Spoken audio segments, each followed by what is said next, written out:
The late afternoon sun was tired, just like Officer Mark.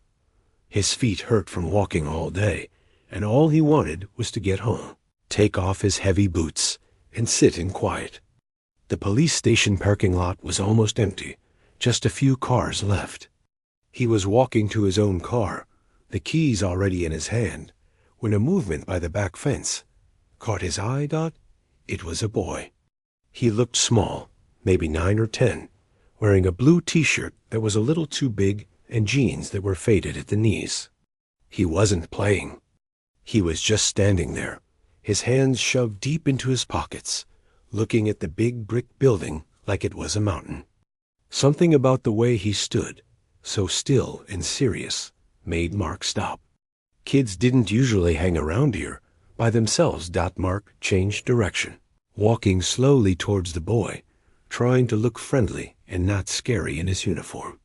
The boy saw him coming and stiffened, his shoulders going up near his ears. But he didn't run away. "Hey there," Mark said, stopping a few steps away so he wouldn't tower over him. "Everything okay? You waiting for someone?" The boy shook his head quickly, his dark hair falling over his forehead. He looked at the ground, then up at Mark's face, then back at the ground again. He was working up to something. Mark waited. He'd seen this look before, on people who needed to report a crime but were scared. Finally, the boy took a deep, shaky breath that hitched in his chest. His words came out in a nervous rush, tumbling over each other. "Sir, can you? Would you be able to? To buy my dad's retired police dog?" The question hung in the air between them. It was so strange, so specific, that for a second Mark just blinked. This wasn't about a lost bike or a noisy neighbor. This was about a police dog. Mark crouched down so he was more on the boy's level, the gravel of the parking lot pressing into his knees. "Your dad's police dog?" he asked gently. "What's your name, son?" "Leo," the boy whispered. Now that he had started talking, it was like a dam had broken. "His name is Rex. He worked with my dad." "But my dad? He's gone now." Leo's eyes got bright, but he fiercely wiped at them with the sleeve of his shirt. "He got hurt last year. Really bad. And he didn't come home." A cold feeling settled in Mark's stomach. He knew. The station had lost an officer about 10 months back. Ben Harris. A good man. A canine handler. Mark hadn't worked closely with him, but he remembered the somber mood, the folded flag given to his family. He remembered hearing the dog had been retired because of an injury from the same incident. Rex got hurt too. Leo continued, his voice gaining a little strength as he talked about the dog. "He's okay now, but his leg is stiff. He needs pills for the pain and special food from the vet. It's really expensive." He looked at Mark with eyes that were far too old for his young face. "Mom says we can't afford it anymore. We tried. We really did. But the bills? She said we have to find Rex a new home. Someone who can pay for what he needs." But Leo's chin trembled. "I don't want him to go to just anyone. He's a hero. Like Dad was. So I thought, maybe a police officer would understand. Maybe you could buy him? So I'd know he was safe?" The logic of a child, heartbreaking in its simplicity. He wasn't trying to get rid of the dog. He was trying to save him. He had walked all the way to the police station, this intimidating place, to find a solution himself. The courage of it took Mark's breath away. He looked at Leo's hopeful, anxious face and felt the heavy weight of that hope settle onto his own shoulders. This was far beyond a simple lost and found request. This was a family, still drowning in grief, about to lose their last living connection to a husband and father. "I remember Rex," Mark said softly, and he saw Leo's eyes light up for the first time. A big, handsome German shepherd. Very brave. He paused, choosing his words carefully. He couldn't make a promise he couldn't keep. Leo, I can't buy him right this second, but I can promise you I will look into this. I will come and see you and your mom, and we will talk about Rex. Okay? No one is going to do anything rushed. Leo nodded, a quick, jerky movement. The desperate tension in his small body seemed to ease just a little, replaced by a fragile trust. You'll really come? I will, Mark said, standing up. He pulled out a small notebook from his pocket and wrote his name and the station's phone number on a page. He tore it out and handed it to Leo. You give this to your mom. Tell her Officer Mark Rourke will call her tomorrow. Can you do that? Leo took the paper like it was a treasure, folding it carefully and putting it in his pocket. Yes, sir. Thank you, sir. He gave Mark one last look, a look that held a world of fear and a tiny spark of new hope, then turned and walked away. Back down the sidewalk toward the nearby neighborhood. Mark stood watching him until he turned a corner and disappeared. The evening felt different now. The tiredness was still there, but it was pushed aside by a deep, unsettled feeling. The keys in his hand felt unimportant. He looked back at the police station, no longer just his workplace, but the place where a little boy had come as a last resort. He thought of the dog, Rex, a retired hero lying in a quiet house, unaware his future was being debated. And he thought of a family trying to hold themselves together while being forced to make an impossible choice. He got into his car, but didn't start the engine right away. He just sat there in the quiet, the boy's question echoing in his mind. Asterisk, sir, can you buy my dad's retired police dog? It was more than a question. It was a story of loss, loyalty, and a love so strong a child would try to bargain with a stranger to protect it. And Mark knew, with a certainty that surprised him, that he was now a part of that story. He had to see it through. The boy's face stayed with the officer all night. He saw it in his mind while he ate his dinner, a quiet meal in his small apartment. He saw it when he tried to watch television, the shows seeming loud and unimportant. The question, "Sir, can you buy my dad's retired police dog?" played on a loop in his head. It wasn't just a question. It was a key that had unlocked a door to a whole family's private struggle. The next morning, at the start of his shift, he knew he couldn't just go out on patrol. He had to understand the full story first. He went to the records room at the station, a quiet place with tall filing cabinets and the smell of old paper. He asked the clerk there, a friendly older woman who knew everything about everyone, for the file on the officer who had passed away, the boy's father. Ah, Ben, the clerk said softly, her smile fading. She didn't need to look up the name. She went straight to a cabinet and pulled out a thin folder. A good man. A real loss. That poor family. The officer took the file to a corner desk. The harsh fluorescent light buzzed overhead as he opened it. There were official reports about the incident. A call about a break-in at a warehouse that had gone terribly wrong. The officer, Ben Harris, and his dog, Rex, had been the first to arrive. They had confronted the criminals inside. There was a struggle, gunfire. Ben had been fatally wounded. Rex had taken a bullet in his hind leg, trying to protect his partner. The dog had dragged himself, bleeding, to lie next to Ben until other officers arrived. The officer read the words, but he felt the story behind them, the chaos, the loyalty, the sudden, violent end. He closed the file. The facts were one thing, but he needed the human memory. He found an older officer who was having coffee in the break room, a man with graying hair and kind, tired eyes. This officer had been a friend to Ben. You're asking about Ben and Rex? The older officer said, putting his mug down.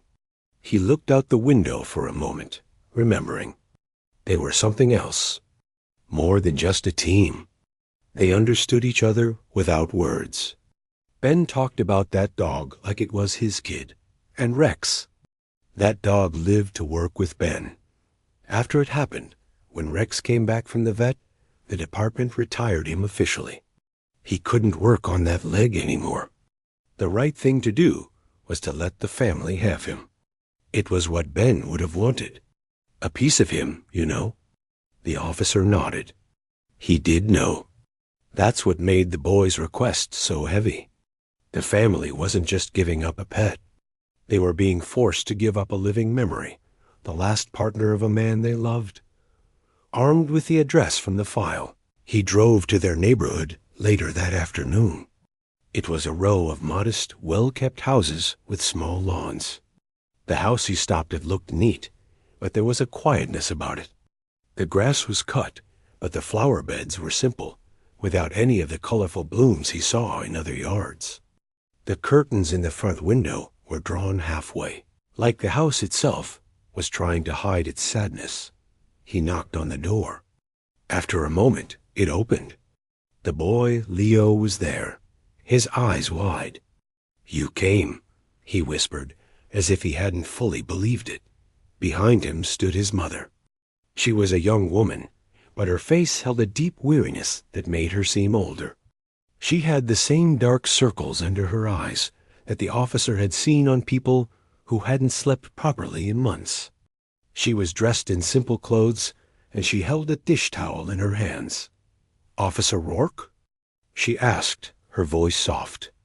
"Leo gave me your note. Please, come in." The inside of the house was clean but sparse. There were pictures on the wall, a wedding photo of a happy couple, pictures of Leo as a baby, a formal portrait of a man in a police uniform smiling proudly. The man was Ben. The room felt like a museum to a happier time, and then he saw the dog. Rex was lying on a worn rug near an armchair. He was a big German shepherd, his muzzle gray with age. He lifted his head when the officer entered, his ears twitching forward. His eyes were intelligent, watchful. He didn't growl, but he didn't wag his tail either. He just observed. The officer could see the way the dog favored one hind leg, keeping it slightly off the ground even while lying down. "This is Rex," the mother said. She walked over and knelt beside him, running a hand over his head. The dog leaned into her touch, closing his eyes for a second. "He's a good boy." The officer crouched down a few feet away, letting the dog get used to his presence. "Hey, Rex," he said quietly. He could see the scar on the dog's leg, a patch where the fur grew in a different direction. A hero's mark. They moved to the kitchen table. The mother, her name was Sarah, made tea. Her hands shook just a little as she poured the hot water. She told him their story. The pension helped, but it wasn't enough. Rex's medicine for the pain and arthritis cost a lot every month. The special joint care food from the vet was even more. She had picked up extra hours at her job, but childcare for Leo made it difficult. The savings they had were gone. "I don't want to sell him," she said, her voice cracking. She looked toward the living room where Rex lay. "He's all we have left of Ben Leo. He talks to that dog about his father. Rex will lay his head in Leo's lap and listen. He's family." She took a shaky breath. "But I can't watch him be in pain because I can't afford his medicine. I can't be selfish. He served this community. He deserves to be comfortable in his old age. If that means he lives with someone else who can give him that, then I have to be strong enough to let him go." She wasn't crying, but the pain in her eyes was raw and deep. This was the real story. It wasn't about not wanting the dog. It was about loving him so much you would break your own heart to make sure he was okay. The officer sipped his tea, feeling the bitter taste match the mood. He looked at Leo, who was sitting silently on the floor next to Rex, his small hand resting on the dog's side, rising and falling with each breath. He looked at the mother, trying so hard to hold everything together. He looked at the dog, loyal to the end. Now caught in a problem, He couldn't understand. He knew now that buying the dog himself, even if he could, was a Band-Aid on a deep wound. It might save Rex, but it would still tear him away from this family that loved him. It would be another loss for them. There had to be another way. He just didn't know what it was yet. He finished his tea and stood up. "Thank you for talking with me," he said to Sarah. "Please don't do anything yet. Don't list him for sale. Give me a little time. Let me see if there's anything that can be done." She nodded, a flicker of that same fragile hope he'd seen in her son appearing in her eyes. "Thank you for caring," she said as he walked back to his car. The weight was heavier than before. It was no longer just the weight of a sad story. It was the weight of responsibility. He had seen the problem up close, seen the love and the struggle in that quiet house. He had made a promise to a boy, and now to his mother. He had to find a way to help. The easy part, learning the story, was over. Now the hard part began, finding a solution where it seemed like there wasn't one. The drive back to the station felt longer than usual. The officer's mind wasn't on the road or the traffic lights. It was stuck in that quiet living room, with the picture of a smiling man on the wall and a loyal dog on the floor. He kept seeing the mother's tired eyes and the boy's small hand on the dog's fur. The problem was so clear, so unfair, that it made a knot form in his stomach. He couldn't just go back to writing parking tickets. This felt bigger. He needed to talk to someone with more authority, someone who might understand the bigger picture. He decided to go straight to his captain's office. The captain was a busy man, often buried in paperwork and phone calls. His door was usually half closed. The officer knocked, feeling a little unsure. This wasn't a normal report. "Come in," a gruff voice called out. The officer stepped inside. The captain looked up from his computer screen. "Rourke, what's on your mind?"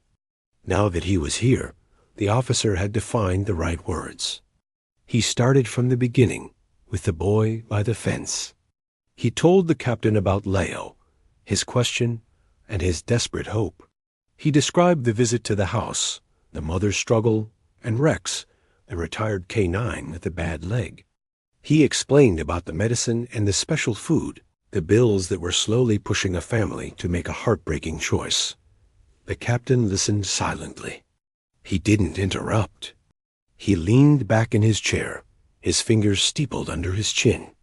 His eyes, which usually focused on crime stats and schedules, seemed to look far away for a moment. When the officer finished, the room was quiet. "Ben Harris," the captain finally said, his voice softer now. "He was a good cop, one of the best. I was at his funeral." He sighed, a heavy sound. "And that dog." Rex saved 2 other officers' lives that night, held the suspects back until backup arrived, even after he was shot. He's a hero, just as much as Ben was. Hearing the captain say, that made the officer feel a little less alone. This wasn't just a personal project anymore. It was about honoring someone the whole department had lost. "Sir," the officer began, choosing his words carefully, "I thought about just giving them the money myself. For a month or 2. But that's just a delay. It doesn't fix anything. And taking the dog from them, even if I bought him, feels wrong. It feels like we'd be taking the last piece of Ben away from his family." The captain nodded slowly. "You're right. It's a Band-Aid. This is a department family matter. Ben was one of ours. That dog was one of ours. And his family is still one of ours." He stood up and walked to the window, looking out at the parking lot. "The problem is, the department budget is for active dogs, for food, vets, training. There's no line item for this, for taking care of our retired heroes and their families after the fact." The officer's heart sank a little. Was that it? A dead end because of paperwork? But then the captain turned around. There was a new look in his eye, a determined spark. But that doesn't mean we can't do anything. It just means we have to think differently. We can't use city money, but we're not just a city department. We're part of a community. And Ben's story? That's a story people would understand? An idea began to form, fuzzy at first, then clearer. What if, the officer said, we didn't ask for a handout? What if we tried to build something? Something that could help this family, and maybe stop this from happening to another family later? The captain came back to his desk. Go on. Well, first, we need a solution for Rex right now. The immediate problem is the vet bills. Maybe we could talk to the local veterinary clinic? See if they would be willing to help a retired canine as a thank you for his service. Then, for the long term, what if we reached out to the community? Not just for donations, but to create a small fund? We could call it something like the Canine Companions Fund.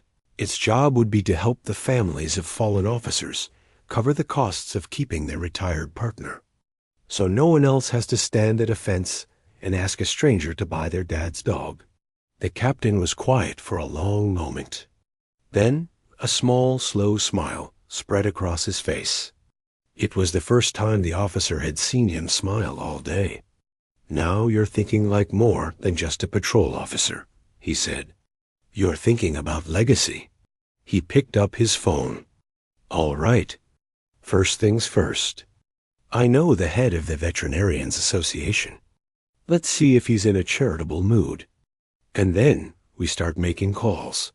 For the rest of the afternoon, the officer's world became a whirlwind of phone calls and conversations. It was strange. He was used to calling about suspects or stolen property. Now he was calling about compassion and community. The call to the head of the Veterinarians Association was nerve-wracking. The officer explained the situation, his voice feeling tight.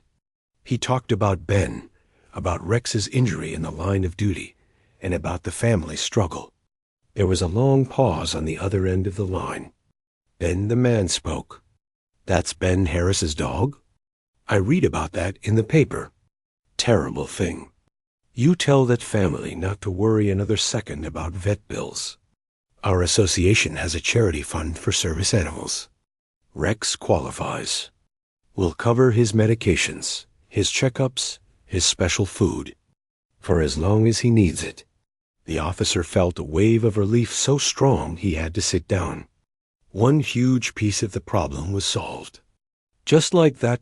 Next, he and the captain called the president of the Retired Police Officers League, a man who had served for 35 years.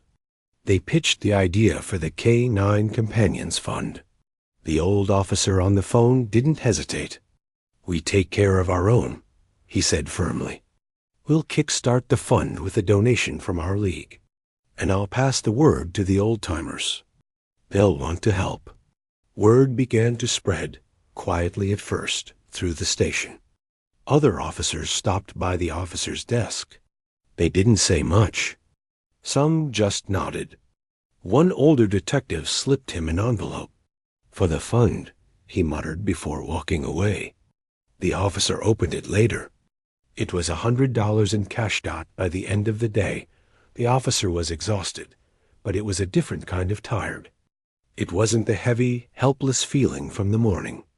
It was the tiredness that comes from hard work that might actually lead somewhere. They had a plan. They had a vet.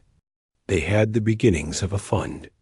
He looked at the notepad on his desk, filled with names and phone numbers and scribbled ideas. It wasn't just about helping one dog anymore. That first phone call had opened a door. Now, they were trying to build a room behind that door, a safe place for other families in the future. The officer knew the next step would be the hardest, telling the family, and then seeing if the wider community would care enough to help build this idea into something real. But for the first time since he met the boy at the fence, he felt a spark of hope, not just for Rex, but for something much bigger. The plan was in motion, but it felt like a tiny, fragile bird in the officer's hands. He had promises from the vet and a little bit of seed money, but the family's problem was now a public idea, and that felt risky. The next step was to tell them, and he wanted to do it in person, with something solid to offer. He drove to their house the next evening, this time with a different feeling in his chest. Before, it was the weight of their sadness. Now, it was the nervous hope that his news might lift some of it. The boy, Leo, opened the door again, his eyes immediately searching the officer's face for an answer. "I have some news," the officer said with a small smile. "Good news, I think." They all sat in the same living room. Rex was in his usual spot, thumping his tail lightly on the floor when he saw the officer, as if he remembered him. The mother sat on the edge of the sofa, her hands clasped tightly in her lap, bracing herself. The officer began slowly. He told them about the call to the Veterinarians Association. He explained that the head of the group had known about Ben's story and had immediately offered to help. "They have a fund for animals who served," the officer said. "Rex's medical bills, his medicine, his special food. It's all covered for as long as he needs it. You won't have to pay for any of it." For a moment, there was only silence. The mother stared at him, her mouth slightly open, as if the words were a language she hadn't heard in a long time and needed to translate. Then her eyes filled with tears. But this time, they weren't tears of despair. They were tears of a crushing relief. She brought her hands to her face and let out a sob that sounded like it had been trapped inside her for a year. "Thank you," she kept whispering. "Oh, thank you." Leo didn't say anything. He just turned and threw his arms around Rex's neck, burying his face in the dog's fur. Rex gave a soft, low woof and licked the boy's ear. The officer could see the boy's shoulders shaking. He was crying too, but he was smiling while he did it. "That's not all," the officer continued once the mother had composed herself, dabbing her eyes with a tissue. He explained the idea for the K9 Companions Fund. He told them it was meant to help other families like theirs, so no officer's retired partner would ever be a financial burden. "It's just starting," he admitted. "But the Retired Officers League is helping. We want to build it, to make it something that lasts." The mother nodded, listening intently. "It's a beautiful idea," she said, her voice still thick with emotion. "Ben would have loved it. He always said the department was a family." The officer thought that was the end of it. A private solution for a private pain. But his captain had other ideas. "This story isn't just about charity," the captain told him later. "It's about connection. The community needs to see the human side of what we do and what we lose. We should tell it." A local newspaper reporter, a woman who often wrote about community events, was contacted. She came to the station not for a crime story, but for a different kind of story. The officer and the captain sat with her and told her everything about Ben's sacrifice, Rex's loyalty, the family's quiet struggle, and the boy's brave question at the fence. They talked about the new fund, not asking for money, just explaining why it was needed. The reporter was quiet for a long time after they finished. "That," she said finally, "is the real story." Her article came out 2 days later. The officer bought a copy of the paper. The headline was simple: asterisk, asterisk, a boy's question, a community's answer, how a retired police dog inspired a legacy. Asterisk, asterisk, there was a picture of Ben in his uniform, smiling. The article told the whole story with respect and heart. It ended with information about the new K9 Companions Fund. None of them were prepared for what happened next. It started as a trickle. A letter arrived at the station, addressed to the officer who helped the boy and the dog. Inside was a check for $50 and a note that said, "For the fund. Thank you for reminding us what matters." Then another came, and another. The phone at the station started ringing. Not with emergency calls, but with calls from ordinary people. An elderly woman who lived on a fixed pension said she could only send $10, but she wanted to help. A local business owner called and pledged a monthly donation. A teacher said her third-grade class had taken up a collection and wanted to donate their ice cream money. The police department's small community outreach office, usually quiet, became busy. People walked in off the street with envelopes. They brought their children to drop off donations. Many of them had tears in their eyes.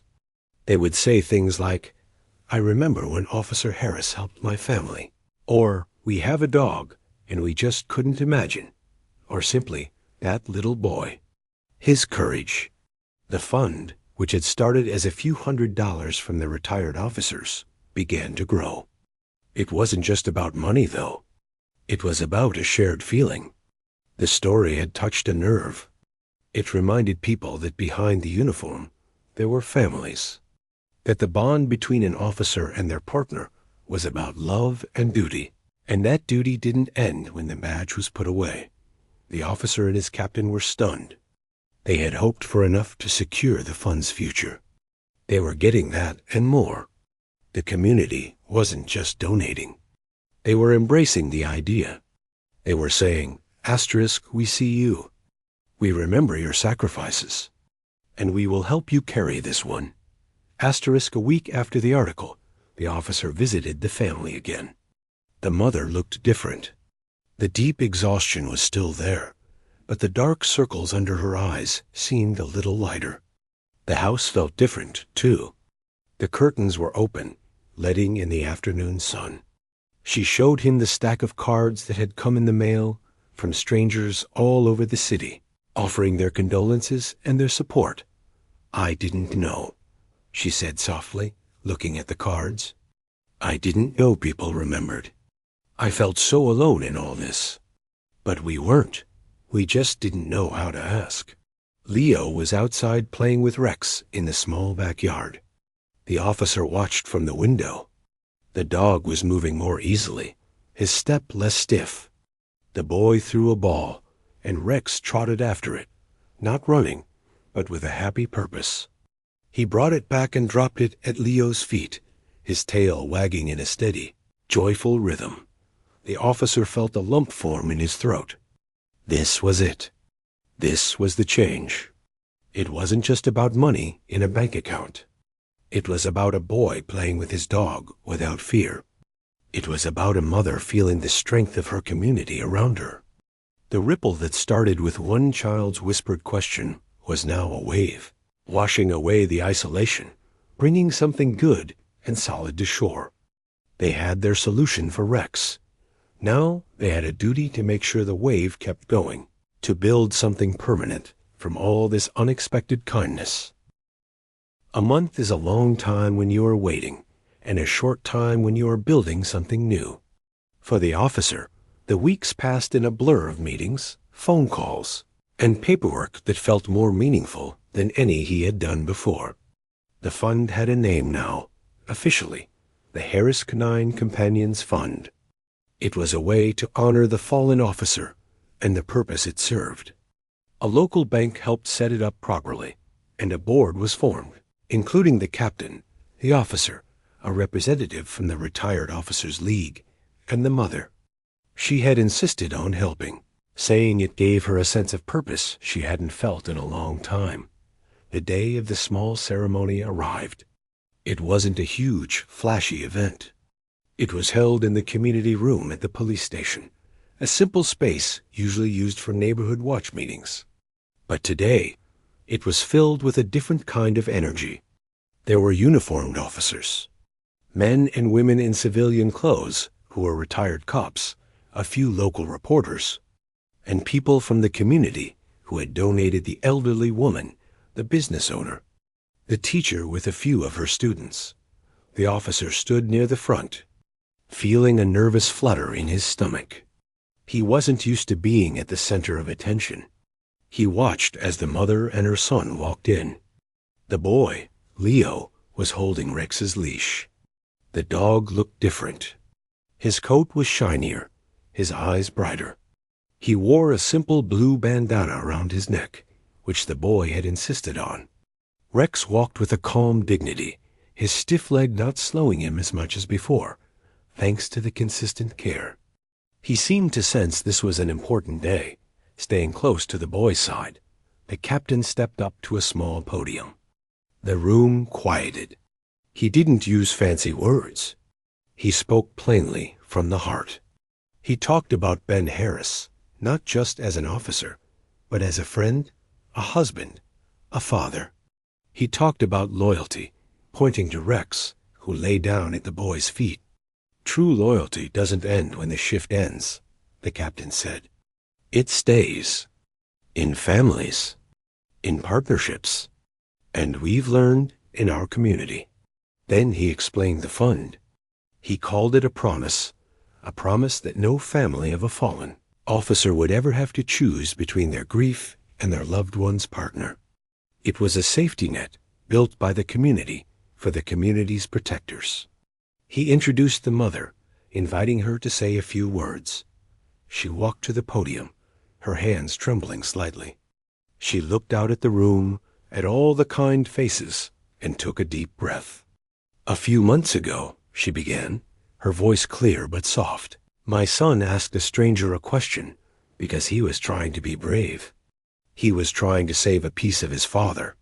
She looked at Leo, who was scratching Rex behind the ears. "We felt very alone. But we were wrong. We weren't alone. You were here. You remembered, Ben. You remembered that Rex served too. And you showed us that we are still part of this police family and part of this town. This fund, it means my son gets to grow up with his dad's best friend. It means other families will get to keep their pieces too. From the bottom of my heart, thank you." There were no dry eyes in the room. The officer saw hardened detectives blinking quickly, and the elderly donor dabbing her cheeks with a handkerchief. Then it was the officer's turn. The captain called him up. "This started because one of our officers listened," the captain said. "He listened to a small question and heard a big problem. And then he didn't just walk away. He worked." The officer stepped forward, his throat tight. He looked at the boy first. "You taught me something," he said to Leo. "You taught me that courage isn't about not being scared. It's about doing the right thing, even when you are. You came to this big, scary place to fight for your friend. That's the bravest thing I've ever seen." Leo sat up a little straighter, his hand resting on Rex's back. Then the officer turned to the room. "We all did this. The vet who said yes.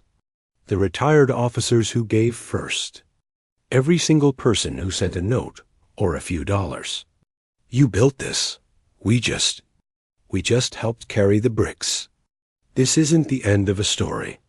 It's the beginning of a new one. A better one." After the speeches, people mingled. The community members came up to meet Rex and to talk to the family. The officer watched as the boy proudly showed people Rex's bandana. He watched the mother talk to the other officers' wives, a real, if sad, smile on her face. She was connecting again. As the event wound down, the officer found himself standing by the door with his captain.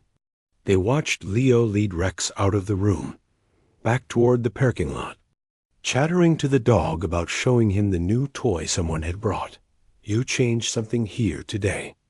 You know," the captain said quietly, not looking at the officer, but watching the boy and the dog walk away. "We all did." "Sir," the officer replied. "No," the captain said. "You started it. You saw a kid at a fence and saw a person, not a nuisance. You saw a dog and saw a hero, not just an animal. You saw a problem and looked for a solution that would last, not just a quick fix." He finally turned to look at the officer. "That's more than police work. That's what keeps the heart of this job beating." The officer didn't know what to say. He just nodded. Outside, under the wide blue sky, Leo let Rex sniff a patch of grass. The mother walked over to the officer. "We can never thank you enough," she said. "You don't have to," he said. "Just seeing him out there, that's thanks enough." He meant it. Seeing the boy and the dog together, secure and safe, was the real prize. He got into his patrol car to start his shift. As he drove through the familiar streets, everything looked the same, but it felt different. The call that came over his radio was for a minor traffic issue, a simple, everyday problem. But he drove to it with a new feeling. Before, the job was about keeping the peace, enforcing the law, responding to calls. It was important work. But now he understood it was about something wider, deeper. It was about protecting the entire pack, the officers, their families, their partners on 4 legs, the community that held them all. It was about making sure that when the formal call of service ended, the care did not. He thought of the fence where he first met the boy. It was just a fence. But now, it was a landmark in his mind. The place where a simple question changed the future for a family, sparked a movement in a community, and reminded an officer what his duty really meant. The story wasn't about a hero saving the day. It was about people, ordinary people, choosing to be good, to be kind, to build something that outlasts a moment of pain. And as he drove towards his call, he knew that was a story worth protecting forever.